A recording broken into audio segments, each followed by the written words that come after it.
I'm getting this sense that here in our society, on this planet Earth, we are at a particular time where we're just on the precipice of great change. Do you feel that? Yeah. And when we are feeling that, it can feel overwhelming at times to figure out what is mine to do in this. Thank you, Celebration. It's a new season, baby. Matt and Brian, thank you so much for jamming with us. We just love you, so thank you.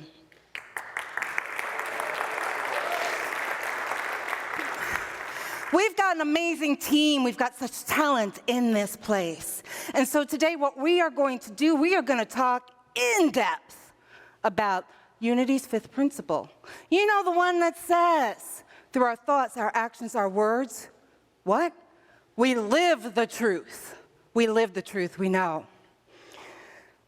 And I don't know about you, but I'm getting this sense that here in our society, on this planet Earth, we are at a particular time where we're just on the precipice of great change. Do you feel that? Yeah. And when we are feeling that, it can feel overwhelming at times to figure out what is mine to do in this. So we're going to talk about that. How do you answer the call to live the truth? Right before I started writing this talk, I was on this app that's called Nextdoor. You know, Nextdoor app? I love that app. It's a great app. It talks about connecting community, connecting the neighborhood together. So I love that. I go out there periodically, especially since I'm new to the Austin area, to find out what's happening. And one of my neighbors was complaining about the trash that the homeless population are creating right at Lakeline Mall and 183. And as I was reading all of the responses, it was really interesting to hear what other people should do about the issue, right? And what was really heartbreaking for me was that most of them missed the fact that these were human beings not living their best lives, that they were battered people who were struggling with life. Unity Church of the Hills here, we see ourselves as spiritual practitioners, right? We don't talk about spirituality as theory. We talk about it impacting and changing our lives. And we say that all are welcomed here, and transformation is possible.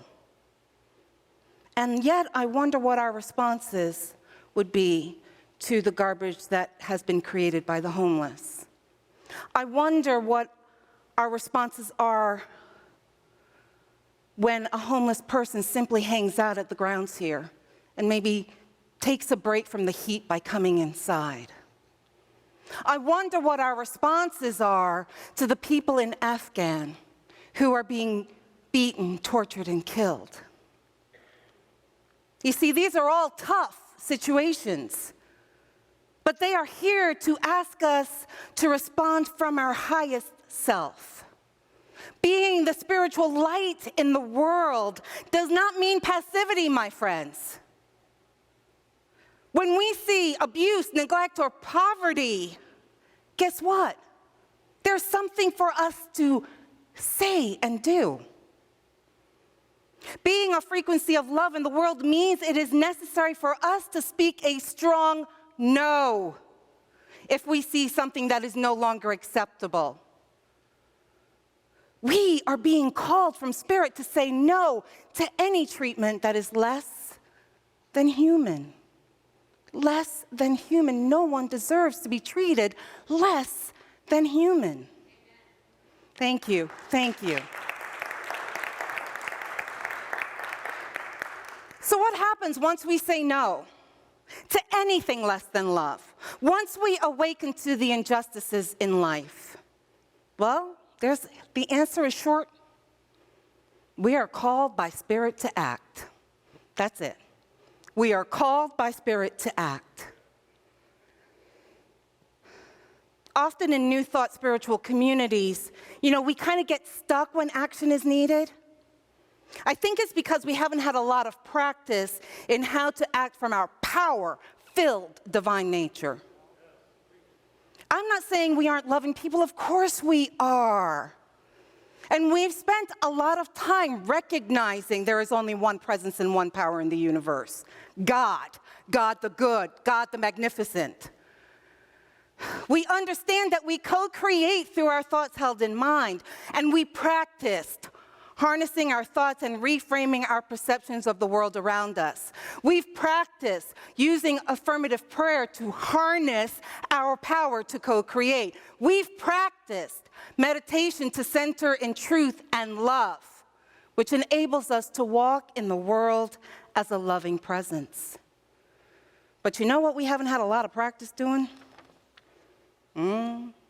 Taking those big, bold actions in communities, in our cities, in our neighborhoods to create the world we wish to live. Of course it's important to hold a high watch. Yes, it is, and it's necessary to move in love in action.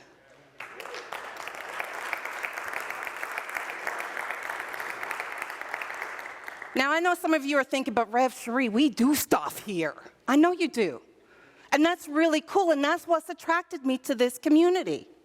You've done some wonderful things in the past to support those in need. Did you see my paper flying? What? Right? You've done the Habitat for Humanity,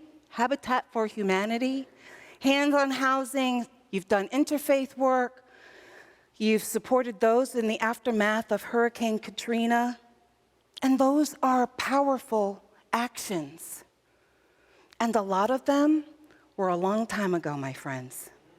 What? Yes, they were a long time ago. Some people say 5 years, some people it says, over 10 years. And you know what? That's like me saying, in 2010, I brushed my teeth twice a day for a year, and it's good enough. It's like us saying, we marched in the 60s. And it's no longer necessary for us to act on inequality or hatred. So the question is, how much do you want to change the world? A little or in a huge way? Because if you want to change the world in a huge way, it means staying engaged with what's going on in the world and taking steps, actions to make it better. When I was writing this talk, a biblical verse came to mind. And it was that one that says, faith without works is dead. Faith without works is dead. We could say affirmative prayer without works is dead. We could say meditation without works is dead. This quote comes from the book of James, chapter 2, verses 14 to 17. And it says this: what good is it, my brothers and sisters, if you say you have faith but do not have works? Can faith save you? If a brother or sister is naked and lacks daily food, and one of you says to them, go in peace, keep warm, and eat your fill, and yet you do not supply their bodily needs, what is the good of that? What is the good of that?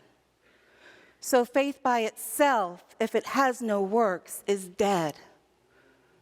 So faith by itself, if it has no works, is dead. So I'm going to give you a little backstory. The book of James is written to the Jews in dispersion. So what does that mean? It means that these were the Jewish converts to Christianity that were scattered throughout the Roman Empire. And the identity of the author has been kind of challenged by different theologians, but it seems when you do enough reading that it's James the Just, the brother of Jesus, who wrote this book. And he was the leader of the Jerusalem Council. And what that means is he stayed in Jerusalem and led the Jews that were converted to Christianity. Paul, the Apostle Paul, he went all around the world, right? He spoke to the Gentiles, the pagans, to convert them to Christianity. And because of the tone of this book, this is before Paul had some issues with those Gentile converts, because the tone of this chapter, this book, is very Hebraic, meaning that James was writing to a people that understood the Hebrew laws. And what he was saying to them is, dudes, you gotta live the law. Live the law. This is a call for the practical application of Jesus' evolution of consciousness. You see, we quote Jesus. We talk about Jesus as our way shower. But you know, Jesus didn't just sit and talk and explain truths. Jesus healed the blind, healed the lame, resurrected the dead, fed the hungry, changed consciousness, and so much more. James is reminding these converts that saying something like, I behold your divinity. What? I behold your divinity is meaningless without taking actions to support those in need. James is asking, how would empty words help those who are impoverished? How would empty words help you to grow in consciousness? Let's face it, if your words are simply to make yourself feel better or give the illusion of sympathy, then they are empty. Let's look at another example. If we see the degradation, torture, killing, and systemic devaluation of people of color's lives, and we say, that's so horrible. That should not be happening in 2021. And then perhaps offer up an affirmative prayer. That, my friends, is the epitome of prayer without works is dead. Did you hear me? It is fake faith and mock charity. It is the outpicturing of an unawakened consciousness and our inability to be compassionate. Saying we are an evolved consciousness and taking no action is simply lip service to an imaginary status. Did you get that?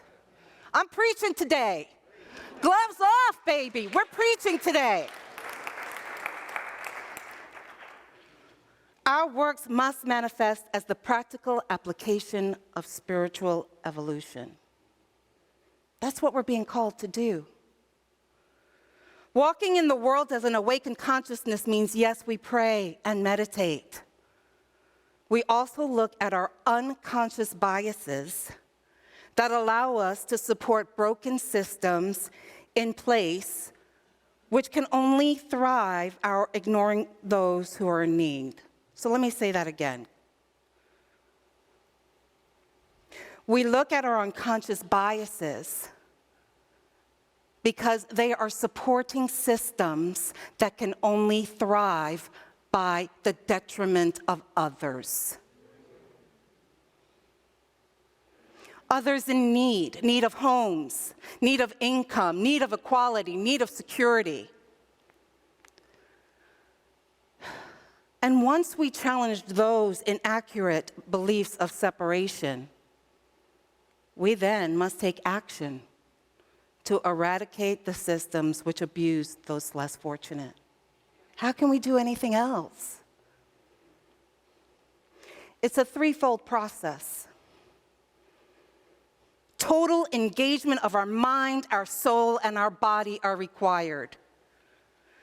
From the mind, connecting with our highest self through prayer and meditation, to receive those downloads which give us the thoughts to co-create. From our soul's perspective, to discern truth. We are divine human beings. All of us are of God. All of us are equal. And then allowing that truth to permeate our being as we challenge any false beliefs. And our body to take those actions from those downloads, from those truths, to manifest into creating a new world that works for all. Now, I know this may sound irreverent for some of you, but somehow in our magical thinking, we've come to believe that the evolution of consciousness means we must be happy at all times, we must be comfortable, we must not rock the boat, we must not say no, we must not speak up when things are being treated badly. That's not what evolution of consciousness is.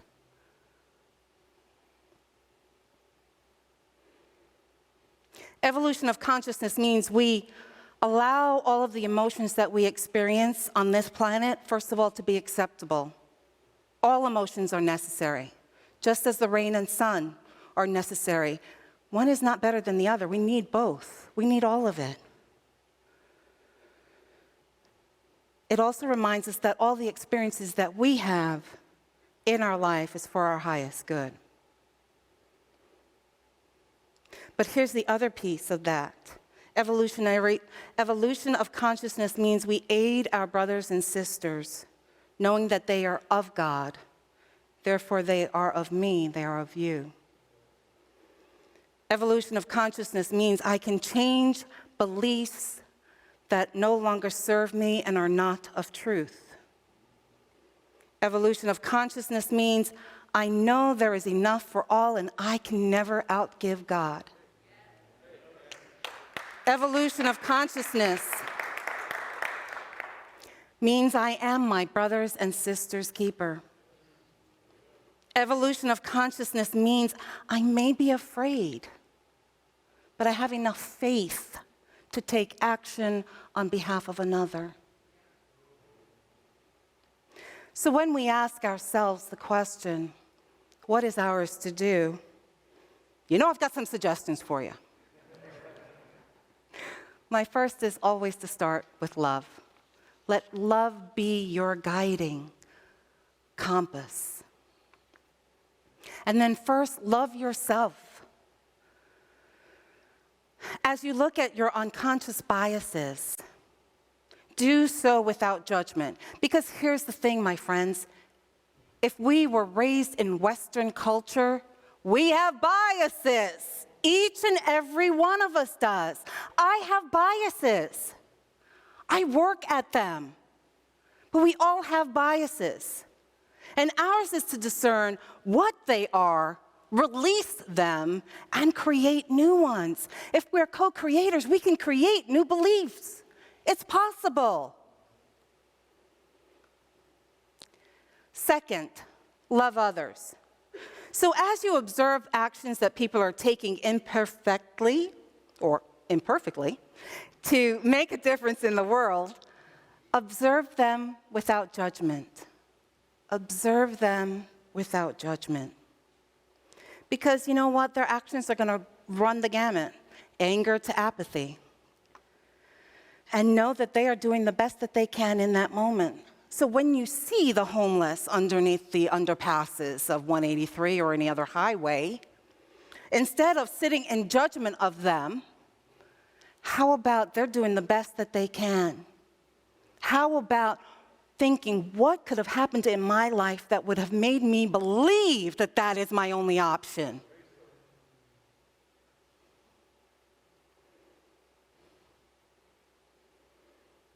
You see, it's in our belief in separation that we create this us versus them mentality.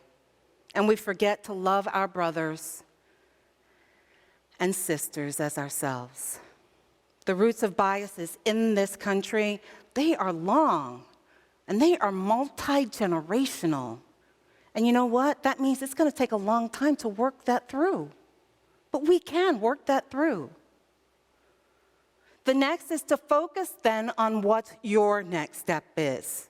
So looking at what's right in front of you now, because what do we know? We only have this now moment, and act from there. So what can you do? Here's some tips. You can read a book about institutionalized systems. You can write letters to the editor, letters to people in prison, letters to workers who are making a difference in the world. You can strike up a conversation with someone outside of your comfort zone. You can watch the movie Just Mercy, which is a powerful movie about the injustice of the prison system. You can join social media group that is taking actions. You could look for what people are doing and be inspired by them and join them. You can house, feed, clothe, visit those less fortunate. You see, it's across the gamut. You don't have to do something huge. How about visiting someone who's lonely? Someone who doesn't have food, bring them a meal. All of that, my friends, is taking action. You can also take a class to discern what your spiritual gifts are so that you can get more clarity on what's yours to do and give. And guess what? We're offering that class here at Unity Church of the Hills. Coincidence?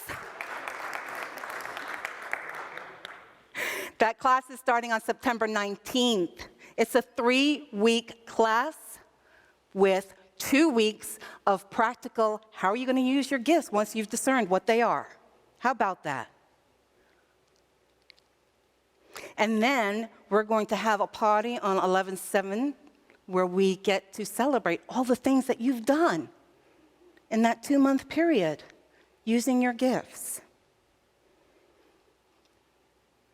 And here's one idea that I just thought was pretty profound. Nathan's side and my side. Tracy Jocelyn says this temporary shelter is a godsend. We got a beautiful bed. Most of them have a raised up bed. It's only 60 square feet of indoor living space. It's just really warm and awesome and amazing. The main thing, it gets Tracy off the streets and into a secure spot. When you have a place to keep your possessions dry and safe instead of hauling them around, then you can start stabilizing your life and figuring out what the next step is. They're known as Conestoga huts. They got the name Conestoga huts because they look similar to a Conestoga wagon, the precursor to the prairie schooners that helped settle the West. I designed the Conestoga hut. Eric DeBurr of the group Community Supported Shelters is the driving force behind this effort, all from donations. He says Conestoga huts are stronger and more permanent than tents. And at $2,500, much less expensive than tiny homes, which can cost anywhere from $10,000 to $20,000. And they take only a few hours to assemble, rather than weeks for tiny homes. Oh, it's a great idea. It's very transitional. David Qualley leads a group of volunteers from the Eugene community in putting in the finishing touches in their 84th Conestoga hut. They're weatherproof.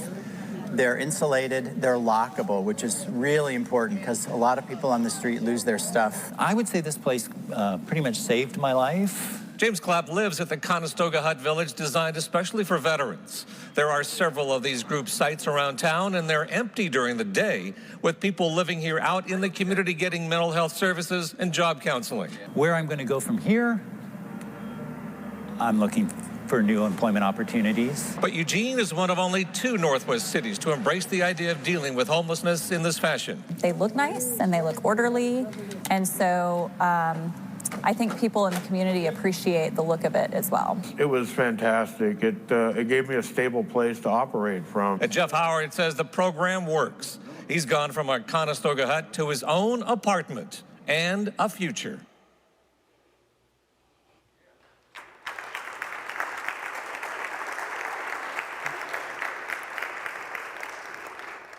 One person.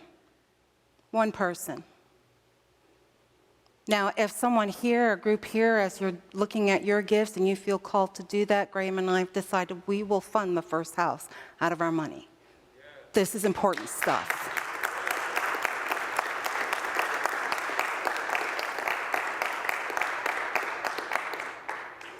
I get emotional. I know I got tongue-tied a few times as I'm talking about this because it matters.